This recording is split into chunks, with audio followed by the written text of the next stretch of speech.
Hey guys, what's up? What is going on out there today? Yes, Brent Abel here, webtennis.com. Another episode of What's the Right Shot, number 528. Look, what I've got for you today, we are continuing to work on singles, serve, and volley. And as I very often say, look, it's not a beauty contest out there, right? This guy has played a tough return down to your feet. It's going to be a half volley.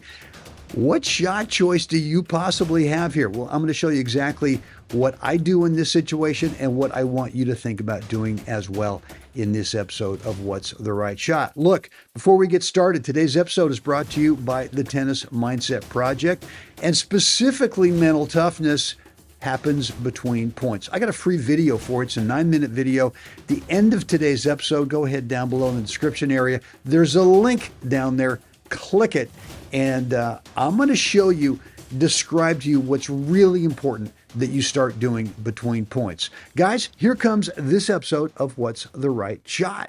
All right, guys, let's get into today's episode. What's the right shot? And yeah, yours truly with the serve and volley. And look, this is about as good a return as you can play against a serve and volley, right?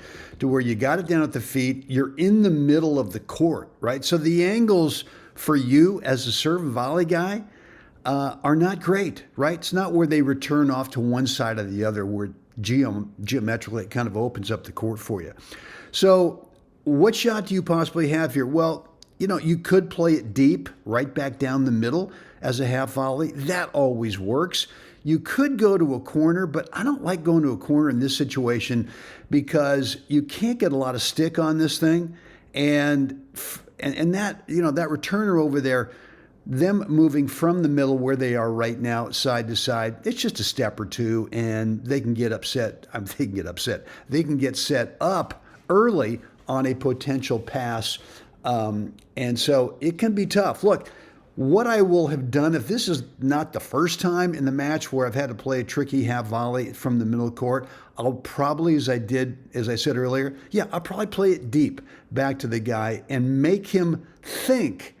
In a similar situation, future time in the match, I'm going to go and just kind of play a little, just a nudge little half volley.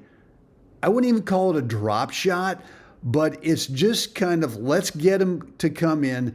And because you've got your fanny up there, right, he's got to choose, right? What shot's he going to play? Because, and look, if you're the returner, this is not the shot choice I would pick, which would be a forehand, because now if you don't hit a winner, what's wide open?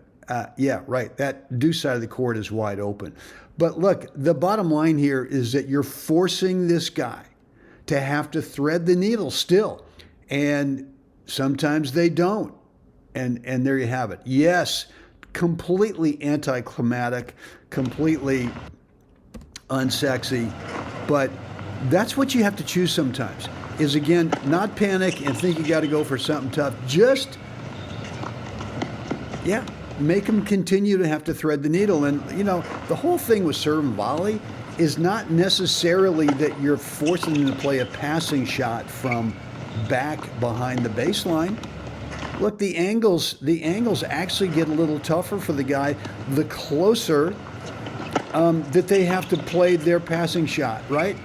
The closer you get to the ball, the angles get a little bit slimmer for that guy over there. So on this shot, here's the way to think about this.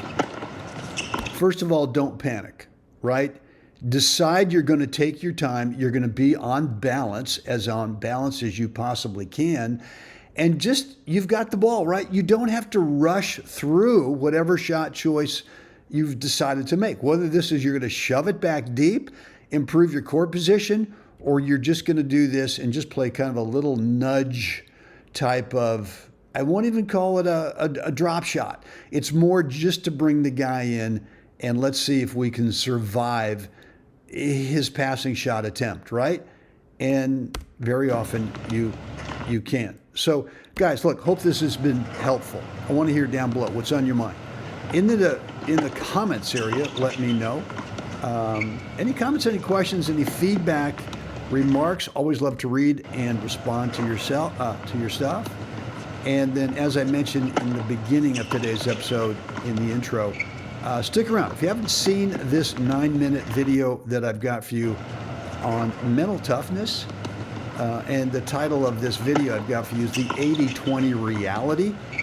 What happens between points? And that's when you really have an opportunity to build confidence, is between points. And it's got a residual effect over into the point itself. That link is down below. Again, a free 9-minute video for you that will describe to you exactly what is my between points system. Guys, hope this has been helpful. As always, time for us to get out there today. Help someone else have a great day. Guys, see you again next time. It is Brent back here with you. And look, there's an 80-20 reality when we play matches. 80% of the time we're not playing points. On average, only about 20% of the time during a match are we actually playing points. And if you don't manage the other 80% of the time, which is between points and on side changes, if you don't manage that really well, you tend to be all over the map with the mental part of the game during the points. So look, I got a free video for you, and what it's going to show you is my exact 4 parts between points system, between points routine that I go through in all my matches that really helps me play consistently at the top of my skill level. Right down below, I want you to pick up this video if you have not yet done so. There is a link that will take you over to a web page. All you got to do is drop in a first name and email address, and you will get immediate access to that free 9-minute video. Guys, right down below, click that link, and you can get inside of it right away.